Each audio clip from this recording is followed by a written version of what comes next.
மாற்றத்திற்கான நாயகன், மக்களின் ஜனநாயகன், நம் தமிழ்நாட்டின் இளைஞர்களின் எழுச்சி நாயகன், நம் மதிப்பிற்குரிய மாண்புமிகு நம் முதல்வர் அவர்களுக்கும், நம் முதல்வருடைய போர்வால் எப்பொழுதுமே சிரித்துக் கொண்டிருக்கும் நம் அன்பு தளபதி எங்கள் அண்ணன் ஆனந்த் அவர்களை இந்த காமராஜர் ஐயாவின் பிறந்த நாளுக்கு இத்தனை சமூக பணி செய்வதற்காக எங்கள் இனத்திற்கு சார்பாக உங்களை சிரம் தாழ்த்தி வரவேற்கின்றேன்.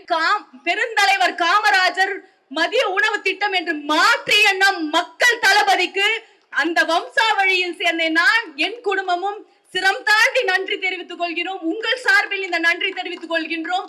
பெருந்தலைவருடைய பேத்தி இங்க இருக்கிறாங்க. அவங்க கூட நானும் இந்த மேடையில உக்காந்து இருக்கிறேன்னும் போது எனக்கு ரொம்ப பெருமையா இருக்குது. அண்ணனுடைய கையினால் குழந்தைகளுக்கு இங்கே லேப்டாப் வழங்கப்படுகிறது. மேடைக்கு அழைக்கிறோம். தங்களுக்கு கொடுக்கப்பட்டிருக்க